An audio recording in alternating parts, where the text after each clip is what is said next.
So hello friends, how are you. आज मैं आपके लिए कुछ नरेशन के क्वेश्चन लेकर आ रहा हूँ जो आप देख पा रहे हो कि जैसे प्रीवियस ईयर एग्जाम्स में आया हुआ है। एसएससी स्टेनोग्राफर ग्रेड सी व डी के अंदर आया हुआ है क्वेश्चन है ये। तो देखिए, आज हमारा इस सेशन का मतलब इतना ही है कि कैसे हम ऐसे क्वेश्चनों को अटेम्प्ट करेंगे। देखिए, नरेशन हो गए चाहे इनडायरेक्ट स्पीच हो गए, अगर स्टेनोग्राफर की बात हो तो उसमें 10 क्वेश्चन नरेशन के आते हैं और 10 क्वेश्चन ही एक्टिव वॉइस पैसिव वॉइस के आते हैं। या अदर एग्जाम्स की बात करूँ, स्पेशली एसएससी सीजीएल की बात करूँ तो एक दो क्वेश्चन नरेशन के मिलते हैं, एक दो क्वेश्चन ही पैसिव वॉइस के मिलते हैं। ऐसे ही बाकी जितने भी एग्जाम हैं एसएससी के, चाहे सीजीएल के हो चाहे एमटीएस के हो, सब में ये क्वेश्चन है जो कॉमन होते हैं, सब में आते हैं। तो ऐसे क्वेश्चनों को हम कैसे, ऐसे क्वेश्चनों को हम गलत नहीं कर सकते। तो ऐसे क्वेश्चनों को हम कैसे 100% एक्यूरेसी के साथ सही करें, उसके बारे में हम बात करेंगे। देखिए, ऐसे क्वेश्चनों को सोल्व करने का सबसे बेस्ट तरीका होता है कि आप ऑप्शन से सोल्व करें। तो आज हम वही सीखेंगे कि कैसे हम ऑप्शन से इनको सोल्व कर सकते हैं विद 100% एक्यूरेसी और विदाउट बिना किसी ज़्यादा एफर्ट्स के भी हम कैसे इनको सोल्व कर सकते हैं। तो देखिए, हमारा जो पहला क्वेश्चन है वो है, Mohan said to Radha please give the book to the manager. ठीक है, अब ये सेंटेंस देख के हमें पता चल गया कि सेंटेंस किस में है, पास्ट में है। ठीक है, रिपोर्टेड वर्ब किस में है, पास्ट में है।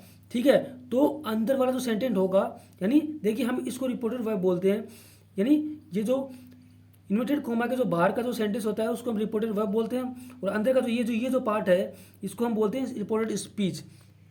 ठीक है, अगर रिपोर्टेड वर्ब जो ये है ये अगर पास्ट में हो, ठीक है, यानी यूजुअली सैड ही मिलता है इनमें मैक्सिमम में, तो अगर सैड हमें दिखाई दे तो हम समझ जाएंगे कि पास्ट में है, अंदर चेंज करना है। चेंज कैसे करना है उसका आपको, जैसे अंदर अगर ये वाला सेंटेंस है, please give the book to the manager, यानी ये किसकी बात कर रहा है, प्रेजेंट सिंपल टेंस की बात कर रहा है।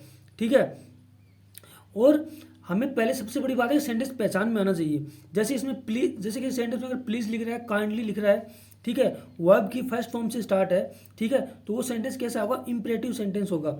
इंपरेटिव सेंटेंस क्या होते हैं, जो आदेश देने वाले वाक्य होते हैं। ठीक है, जैसे sit up, sit down, open the door, ये कैसे इंपरेटिव सेंटेंस है। तो इनके बनाने के लिए हम क्या करते हैं, जो सैड होता है ना, सैड टू को, उसको हम किस में बदलते हैं, या रिक्वेस्टेड में बदलेंगे, ठीक है, या ऑर्डर्ड में बदलेंगे, या फॉरबेड में बदलेंगे। ठीक है, अगर सेंटेंस की स्टार्ट प्लीज और काइंडली से है तो हम उसको रिक्वेस्टेड में बदलेंगे क्योंकि वो रिक्वेस्ट कर रहा है। ठीक है, तो Mohan said to the Radha, यानी इसमें क्या हो जाएगा, रिक्वेस्टेड होगा, तो मोहन रिक्वेस्टेड टू राधा। तो हम देखते हैं कौन से ओपन में मोहन रिक्वेस्टेड टू राधा है। ठीक है, इस पहले ऑप्शन में है, दूसरे में नहीं है तो ये गलत हो गया वैसे ही। ठीक है, तीसरे में नहीं, ये गलत हो गया, चौथे के अंदर है। तो यानी जो आंसर होगा इसका वो पहला वह चौथा ही होगा। ठीक है, अब पहले और चौथे में से कौन सा इसका आंसर होगा, ये जानने के लिए हम क्या करेंगे कि जो कंजक्शन आएगा, जो कनेक्टिव आएगा, इनका वो टू होगा। तो टू इसमें भी यूज हुआ है, टू इसमें भी यूज हुआ है, यानी दोनों में टू टू कंजक्शन का यूज हुआ है। ठीक है, तो आगे सेंटेंस के अंदर क्या होगा, कोई चेंज नहीं होगा। आगे सेंटेंस के अंदर क्या होगा, कोई चेंज नहीं होगा। ठीक है, तो देखिए कौन सेंटेंस में आगे चेंज नहीं हुआ है, तो मोहन इज रिक्वेस्टिंग, तो मोहन इज रिक्वेस्टिंग तो होगा ही नहीं, रिक्वेस्टिंग नहीं आएगा, रिक्वेस्टेड आएगा। रिपोर्टेड नरेशन के अंदर रिपोर्टेड वर्ब है वो requested, Mohan requested to Radha होगा, तो इसका अंदर मतलब पहला ऑप्शन में गलत हो गया। ठीक है, आंसर क्या हो गया इसका, सी हो गया। अब देखिए, ये तो हो गई बेसिक बातें। अगर हमें डायरेक्ट करना होता है, हमें सपोज कीजिए कुछ ही नहीं पता है हमें, ठीक है, तो हमें इतना जरूर पता होना चाहिए कि प्लीज और काइंडली से स्टार्ट है सेंटेंस, तो इंपरेटिव होगा वो, यानी रिक्वेस्टेड का उसके अंदर आएगा जाएगा। तो हम देख लेंगे किसमें रिक्वेस्टेड का यूज हुआ है, तो इसमें रिक्वेस्टिंग का यूज हुआ है, तो होगा ही नहीं, रॉन्ग होगा। इसमें नहीं हुआ है, इसमें नहीं हुआ, एक ही ऑप्शन बचता है। तो हम इस तरह से डायरेक्ट कर सकते थे। इतना तो मैंने आपको समझाने के लिए बताया कि भाई रिपोर्टेड वर्ब अगर पास्ट में होगा तो हम चेंज करेंगे। अगर आप ये कंसेप्ट क्लियर है तो आपको सिर्फ 5 सेकंड लगेगी क्वेश्चन सोल्व करने में।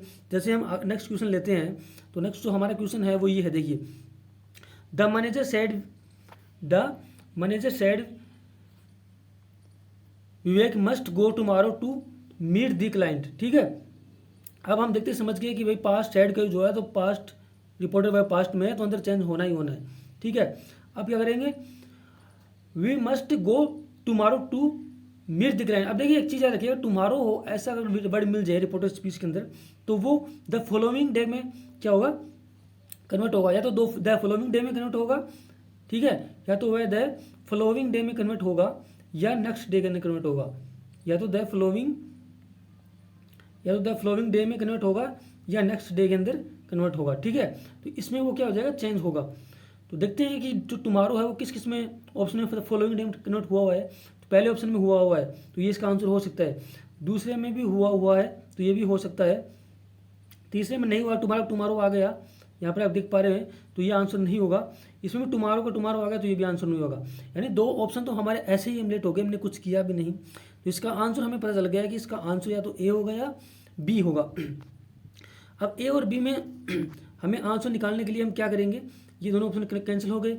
ठीक है, तो हमें पता है कि जैसे मे है तो वो किस में कन्वर्ट हो जाएगा, माइट में कन्वर्ट हो जाएगा, विल है तो वुड में, ठीक है, और सेल है तो वो शुड में कन्वर्ट हो जाएगा। ठीक है, तो कंजक्शन दैट का यूज होगा।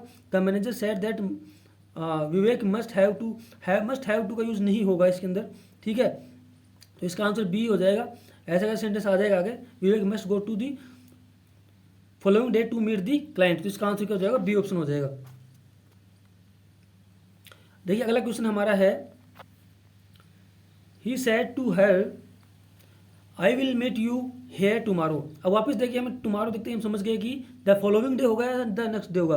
किस किस में हुआ है, इसमें हुआ है द फॉलोइंग डे, इसमें नहीं हुआ तो ये गलत हो गया आंसर, इसमें नहीं हुआ है ये गलत हो गया। यानी इसमें भी या तो आंसर ए होगा या डी होगा। ठीक है, क्योंकि इसमें द फॉलोइंग डे का यूज हुआ है।